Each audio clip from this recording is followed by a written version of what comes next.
Guys, good morning. Hulaan ninyo kung anong gagawin ko dito sa itlog. Ayan. Separate natin yung egg yolk. Ayan. Nilagang itlog. Ayan. Hulaan ninyo anong gagawin ko dito. Tapos dito mayroon tayong onions, garlic, bell pepper, red bell pepper at saka carrots.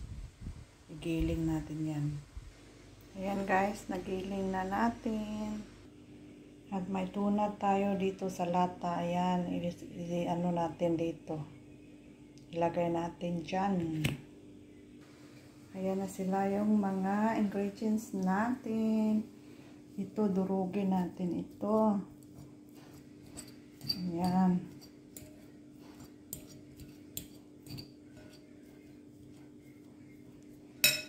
At saka ito din, durugin din natin yan. Yan, durugin ng tuna. Para lumiit. Yan, hinalo-halo na natin yung nagiling natin na ingredients at saka yung tuna.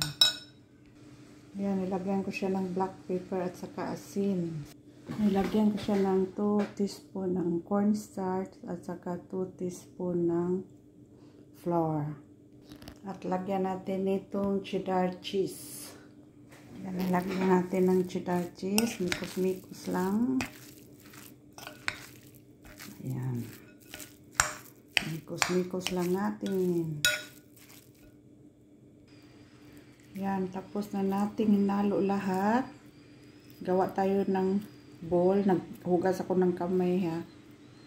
Tapos lagay natin dyan. Ayan. Hanggang matapos. Ayan na siya. Ready to fry na ito. Ayan, pinafry na natin siya. At maliit na kawali lang ginamit ko para hindi ko kailangan ng maraming oil. Ayan. Dahan-dahan lang, medium heat lang. Luto na ang ating relenong itlog. Ayan na. Bye guys. Happy New Year.